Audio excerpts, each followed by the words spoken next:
Students, how are you? Welcome to SST की पाठशाला। आज हम लोग डिस्कस करने वाले हैं हिस्ट्री क्लास 10 चैप्टर 2 पार्ट 4 के बारे में। जैसा कि हम प्रीवियस सेक्शन में देख चुके हैं एक चीज़ कि गांधी जी के जो डिफरेंट मूवमेंट्स थे वो कौन कौन से मूवमेंट थे, क्या स्टार्टिंग स्टेज में नेशनलिज्म का जो प्रोसेस था, कैसे नेशनलिज्म इंडिया में डेवलप किए जा रहे थे, ब्रिटिशर्स के रूल कैसे थे, ब्रिटिशर्स किस बेस पे रूल कर रहे थे, उनका रूलिंग मेथड क्या था, इन सारी चीजों के बारे में हम लोग देख चुके हैं। अब सबसे इंपॉर्टेंट बात क्या है यहाँ पे कि इस पार्ट में हम लोग जानेंगे सिविल डिसओबीडियंस मूवमेंट के बारे में, सीडीएम, इसको शॉर्ट टर्म में सीडीएम हम लोग कहते हैं। यहाँ पर एक क्वेश्चन आता है, बहुत ही फेमस क्वेश्चन है कि what is the difference between non cooperation movement and civil disobedience movement. 5 marks में भी आता है क्वेश्चन, 3 मार्क्स में भी आता है।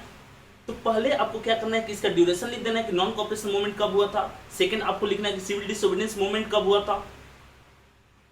नॉन कॉपरेशन मूवमेंट के इंपैक्ट क्या थे, सिविल डिसओबीडियंस मूवमेंट के इंपैक्ट क्या थे, नॉन कॉपरेशन मूवमेंट में कौन कौन लोग पार्टिसिपेट कर रहे थे और सिविल डिसओबीडियंस मूवमेंट में कौन कौन लोग पार्टिसिपेट कर रहे थे। यहां पर अगर हम एक मेजर डिफरेंस फाइंड आउट करना चाहेंगे सिविल डिसओबीडियंस मूवमेंट और नॉन कॉपरेशन मूवमेंट के बीच में, तो सबसे बड़ी बात है कि नॉन कॉपरेशन मूवमेंट जो था वो पार्टिकुलर कुछ सिलेक्टेड जो पॉलिटिकल लीडर थे उन्हीं के बीच में सीमित था, उन्हीं के बीच में उनका लिमिट था। जबकि उसके कंपेयर में सिविल डिसओबीडियंस मूवमेंट जो था वाइडली इंपैक्टफुल था, इसका इंपैक्ट जो था वो ज्यादा था।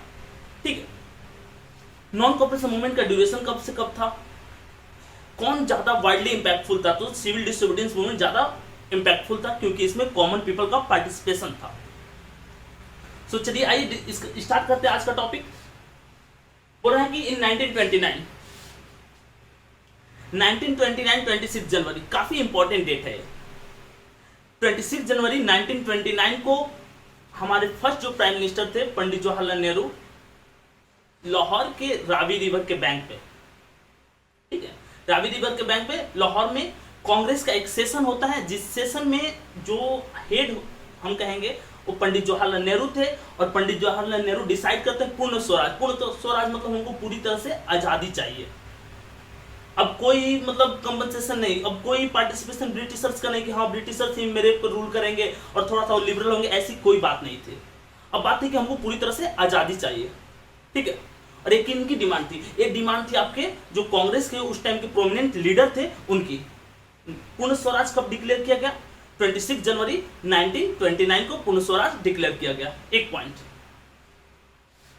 26 जनवरी को पूर्ण स्वराज डिक्लेयर किया गया था। इसी के कारण हम लोग का जो कंस्टिट्यूशन है 26 नवंबर को बनने के बाद भी हम लोग उसको लॉन्च कब किए, 26 जनवरी को, क्योंकि वो एक इंपॉर्टेंट डेट है हमारे हिस्ट्री के अकॉर्डिंग, एक इंपॉर्टेंट डेट था, इसलिए हम लोग 26 जनवरी को ही अपना कंस्टिट्यूशन लॉन्च किया। In 1929 under Jawaharlal Nehru the Lahore Congress solemnized the demand for Purna Swaraj. Lahore Congress, Lahore में एक सेशन होता है, कांग्रेस का हेड रहते हैं जवाहरलाल नेहरू और उसमें पूर्ण स्वराज की डिमांड की जाती है कांग्रेस के द्वारा। इट वाज डिक्लेयर्ड दैट 26 जनवरी 1930। अब एक क्वेश्चन आएगा कि पूर्ण स्वराज को कब डिक्लेयर किया गया, कब इसको बताया गया कि हाँ पूर्ण स्वराज मुझे चाहिए, तो 26 जनवरी 1930 को पूर्ण स्वराज डिक्लेयर किया गया। अब आते हैं हम लोग एक और चीज, ये तो हो गया पूर्ण स्वराज डिक्लेयर कर दिया गया। अब एक बात और जान लेंगे कि महात्मा गांधी और कांग्रेस, ऐसा नहीं कि हर महात्मा गांधी के हर रूल में हर मूवमेंट में कांग्रेस मतलब 100% सपोर्ट करती है। बहुत सारे ऐसे मूवमेंट हुए जिसमें कांग्रेस सपोर्ट नहीं करती है। आगे के जो पार्ट होंगे उसमें हम लोग अच्छा से उसको डिस्कस करेंगे। On 31 January Mahatma Gandhi sent a letter to viceroy Irwin. उस टाइम का इंडिया के वायसराय थे लॉर्ड इरविन। महात्मा गांधी ने एक लेटर लिखा, किनको, लॉर्ड इरविन को, जिसमें 11 डिमांड थे। कितने डिमांड, 11 डिमांड थे, ठीक है। The most important demand was abolish the salt tax. और इस 11 डिमांड में जो सबसे इंपॉर्टेंट डिमांड था वो था आपका सॉल्ट टैक्स। अब एक चीज और था जो प्रीवियस पार्ट में हम लोग जाने थे कि जब पूछा गया गांधी जी से कि आपने नॉन कॉपरेशन मूवमेंट क्यों कॉल ऑफ कर दिया, तो गांधी जी सीधे बोले कि ये मूवमेंट जो था उतना ज्यादा इंपैक्टफुल नहीं था और वो एक ऐसा मूवमेंट करना चाह रहे हैं जिस मूवमेंट में कॉमन पीपल का पार्टिसिपेशन मिले। एक और एक्सक्यूज दिए थे कि जो वॉलंटियर्स हैं, जो सत्याग्रही है, वेल ट्रेंड नहीं है। बट नॉन कॉपरेशन मूवमेंट के कंपेयर में वो एक ऐसा मूवमेंट करना चाहते थे जो ज्यादा इंपैक्टफुल रहे, जिसमें कॉमन पीपल का पार्टिसिपेशन रहे, और सिविल डिसोबीडियंस मूवमेंट में कॉमन पीपल का पार्टिसिपेशन रहता है, इसलिए मूवमेंट जो है वो ज्यादा इंपैक्टफुल, ज्यादा प्रभावशाली रहता है। Lord Irwin was unwilling to negotiate, so Gandhi ji decided start Dandi march. देखिए 11 डिमांड जब लॉर्ड इरविन को दिया गया था तो उसमें अल्टीमेटम भी दिया गया था, एक धमकी भी थी कि अगर आप मेरी डिमांड को फुलफिल नहीं करते हैं तो मैं मूवमेंट कर दूंगा। और यहाँ पे इरविन की कोई इच्छा नहीं थी नेगोशिएशन, कोई भी इच्छा नहीं थी उसका समझौता करने का। वो बोला कि नहीं, डिमांड आपकी पूरा करेंगे। और जब इरविन की ये बात गांधी जी को पता चलती है कि वो कोई नेगोशिएशन नहीं करना चाहता है, तो गांधी जी ने एक मूवमेंट लॉन्च कर दिया, ठीक है। और इसी के साथ सॉल्ट मार्च स्टार्ट होता है, सिविल डिसोबीडियंस मूवमेंट उसी के साथ स्टार्ट हो जाता है। सो इसमें 3 मार्क अलग से क्वेश्चन आता है कि सॉल्ट मार्च कब स्टार्ट हुआ था, उसका क्या इंपैक्ट था। तो सॉल्ट मार्च 11 मार्च, ठीक है। इसको सॉल्ट मार्च क्यों कहते हैं, क्योंकि मार्च के मंथ में स्टार्ट हुआ था। 11 मार्च को गांधी जी अपने आश्रम जो कि अहमदाबाद में साबरमती रिवर के किनारे हैं, वहां से एक जर्नी स्टार्ट करते हैं। कहाँ के लिए? गुजरात के और टाउन जिसका नाम दांडी था, वहां के लिए। दांडी एक कोस्टल टाउन है, समुद्र के किनारे, अरबियन सी के किनारे है। और मैप में दांडी को लोकेट करने के लिए भी आता है, जो कि मैप का एक अलग से मैंने वीडियो बना रखा है और उसमें आपको दांडी मैंने लोकेट करके दिखाया है। सो गांधी जी अपने 78 ट्रस्टेड वॉलंटियर्स के साथ साबरमती आश्रम से चलते हैं। कहाँ के लिए? दांडी के लिए। दांडी क्या है? तो एक कोस्टल टाउन है। कहाँ? गुजरात का। और दांडी और साबरमती आश्रम के बीच की डिस्टेंस जो थी वो 240 माइल्स थी, और पर डे वो 10 माइल्स चलते थे, उसके बाद स्टे करते थे। 24 डेज बाद वो साबरमती आश्रम से कहां पहुंच जाते हैं? दांडी। और दांडी जाकर के वो सॉल्ट को क्या करते हैं? बनाते हैं, और सॉल्ट लॉ को ब्रेक करते हैं कि नहीं, सॉल्ट जैसी चीजों पे हम टैक्स नहीं देंगे। एक कॉमन चीज है, ये हर कोई यूज करता है इस चीज को, और इसमें ब्रिटिशर्स को टैक्स लेने का कोई राइट नहीं है। ऑन 6 अप्रैल कब पहुंचते हैं? तो 11 मार्च को स्टार्ट किए थे और 6 अप्रैल 1930 को पहुंचते हैं। They reach Dandi and manufacture salt by violating British law. वो क्या करते हैं? तो सॉल्ट बनाते हैं, और सॉल्ट बना क्या करते हैं? वायलेट करते, मना कर देते हैं, तोड़ देते हैं। किस चीज के लॉ? किनके लॉ को? ब्रिटिशर्स के लॉ को तोड़ देते हैं, ठीक है। The Britishers took repressive action by arresting top leaders. क्योंकि देखिए ब्रिटिशर्स यहाँ पे क्या करने आए थे? रूल करने। वो यहाँ से ज्यादा इनकम करने आए थे ट्रेडिंग के थ्रू। तो जब गांधी जी सॉल्ट जैसी चीजों को अपने से बनाना स्टार्ट करा देते हैं इंडियंस के द्वारा, तो ब्रिटिशर्स और भी ज्यादा रिप्रेसिव हो जाते हैं, और जो टॉप मोस्ट लीडर थे कांग्रेस का, या जो महात्मा गांधी के हेल्प किए थे, उनको अरेस्ट करना स्टार्ट करते हैं। The British took repressive action by arresting top leaders. क्या करते हो? रिप्रेसिव एक्शन लेते हैं और टॉप लीडर को अरेस्ट करते हैं। और आगे जो राउंड टेबल कॉन्फ्रेंस होगा, तो राउंड टेबल कॉन्फ्रेंस में डिमांड भी रहती है गांधी जी के द्वारा कि आप मेरे जो पॉलिटिकल प्रिजनर्स हैं, मतलब जिनको अपने पॉलिटिकल एक्टिविटी के कारण आपने जेल में रखा है, उनको आप छोड़ दीजिए। राउंड टेबल कॉन्फ्रेंस का एक पॉइंट था गांधी जी के द्वारा, जो इरविन से वो डिमांड किए थे। The arrest of Khan Abdul Ghaffar Khan. एक क्वेश्चन यहाँ पे 1 मार्क आ रहा है, खान अब्दुल गफ्फार खान।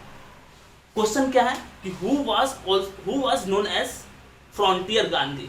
किनको फ्रंटियर गांधी भी कहा जाता है? तो खान अब्दुल गफ्फार खान को फ्रंटियर गांधी कहा जाता है। ये अफगानिस्तान के थे, लेकिन पूरी तरह से ये इंडिया में फ्रीडम फाइटिंग किए थे, इंडिया के फ्रीडम के लिए।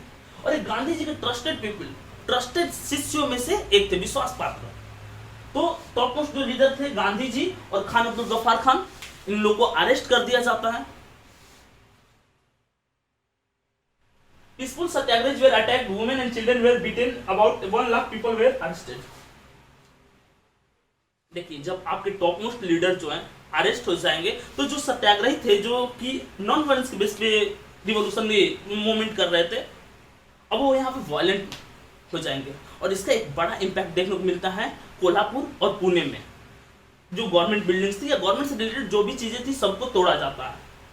जब गांधी जी को इस बात का पता चलता है कि उनका जो मूवमेंट था वो फिर से वायलेटेड हो गया, तो फिर से गांधी जी नॉन कॉपरेशन की तरह ही सिविल डिसोबीडियंस मूवमेंट को भी कॉल अप कर देते हैं।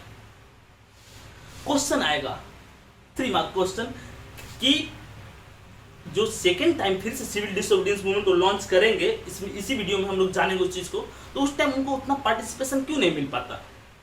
सबसे बड़ा रीजन था कि जब मूवमेंट पीक पे रहता था तो गांधी जी उस मूवमेंट को कॉल ऑफ कर देते थे, जिससे एक बड़ा जो नंबर ऑफ पीपल थे एक लार्ज नंबर ऑफ पीपल को सपोर्ट वो खो देते हैं, क्योंकि वो नहीं सपोर्ट करना चाहते कि हम इतना मेहनत से मूवमेंट को पीक पे ले जा रहे हैं, उसके बाद कॉल ऑफ के बाद सारा मेहनत बेकार हो जा रहा है, तो एक बड़ा पार्टिसिपेशन उनको रीलॉन्च करने के बाद नहीं मिल पाता है। लगभग हर किसी को पीटा जाता है, वो मेल मेंबर हो, फीमेल या बच्चे, सारे लोग, और लगभग 1 लाख पीपल को अरेस्ट किया गया। On 5 March 1931 Gandhi Irwin pact was sign. अब एक और क्वेश्चन आएगा कि गांधी इरविन पैक्ट कब साइन किया गया था? तो गांधी इरविन पैक्ट साइन किया गया था 5 मार्च 1931 को। इरविन कौन था? तो वायसराय था, हेड रिप्रेजेंटेटिव जो होते थे ब्रिटिश गवर्नमेंट का, उनको वायसराय कहा जाता है।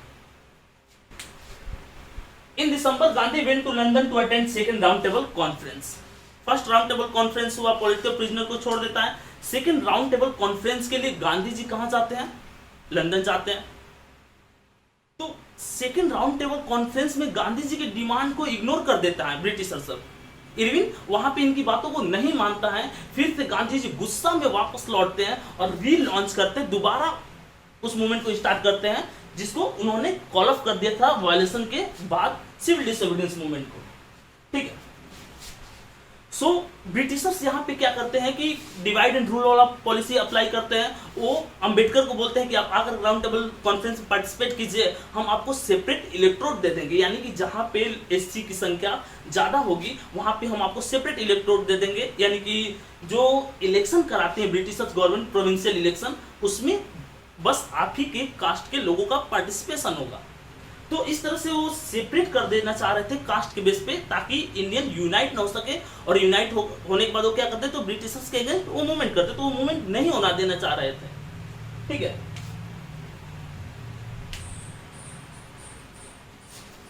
अब एक और क्वेश्चन आता है पार्टिसिपेशन। कौन कैसे लोग जो थे, कौन कौन से लोग जो थे वो पार्टिसिपेट करते इस तरह के मूवमेंट में? तो अगर हम कंट्री साइड की बात करते हैं, अगर हम विलेज की बात करते हैं, तो विलेज से जो पीजेंट्स थे, पुअर फार्मर थे, वो पार्टिसिपेट करते हैं फर्स्ट टाइम में। लेकिन सेकेंड टाइम में पार्टिसिपेट इसलिए नहीं करते हैं क्योंकि जो जिस व्यू से वो पार्टिसिपेट किए कि हम मेरा पार्टिसिपेशन के बाद मेरी कुछ डिमांड पूरी होगी पीजेंट्स लोगों की, वो डिमांड फुलफिल नहीं होती है। तो गांधी जी जब रीलॉन्च करते हैं फिर से मूवमेंट को, तो उसमें उनका पार्टिसिपेशन नहीं मिल पाता। यही बोला participants countryside rich peasants communities became enthusiastic supports of the CDM. तो उत्साह के साथ ये पार्टिसिपेट किए थे जो first time civil disobedience movement को गांधी जी ने लॉन्च किया था। ठीक है, they were deeply disappointed when the movement was called off. वो काफी ज्यादा इस बात से परेशान हुए जब मूवमेंट को कॉल ऑफ कर दिया गया। बिना उनकी डिमांड को फुलफिल किए गांधी जी ने क्या किया, तो मूवमेंट को कॉल ऑफ कर दिया, जिसके चलते वो दोबारा पार्टिसिपेट नहीं करते हैं।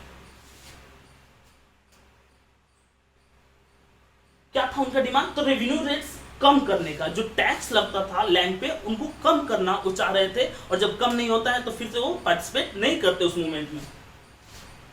अब यहाँ पर पीजेंट्स ही नहीं थे, इसके साथ साथ कुछ और भी लोग थे जो इस मूवमेंट में पार्टिसिपेट नहीं कर रहे थे। वो थे अनटचेबल, जिसको अभी तक अपर क्लास जो थे, हिंदू के अपर क्लास जो थे, अभी तक जिनको अनटचेबल मतलब सोशल इक्वालिटी नहीं दी गई थी जिन लोगों को, वो लोग इसमें पार्टिसिपेट नहीं किए, क्योंकि उन लोगों को लगता था कि ये प्रोमिनेंट क्लास जो है आपकी हिंदू महासभा अपर क्लास लोगों का यहाँ पे डोमिनेशन है इस मूवमेंट में, सो हम लोग इसको पार्टिसिपेट नहीं करेंगे। अगर आपको प्रीवियस वीडियो का एक पॉइंट लर्न है कि सारे लोग अवॉइड करते हैं प्रोविंशियल गवर्नमेंट के इलेक्शन को, लेकिन मद्रास की जस्टिस पार्टी जो है वो इलेक्शन को क्या करते हैं, उस इलेक्शन में पार्टिसिपेट करते हैं, क्योंकि इनको चाहिए थी इक्वालिटी।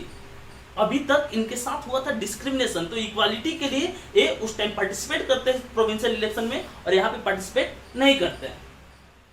देखिए मुस्लिम ऑर्गेनाइजेशन, तो वही सेम केस था। 1906 में मोहम्मद अली जिन्ना और उनके कुछ फ्रेंड मिलकर के क्या किए थे, मुस्लिम लीग बनाए थे।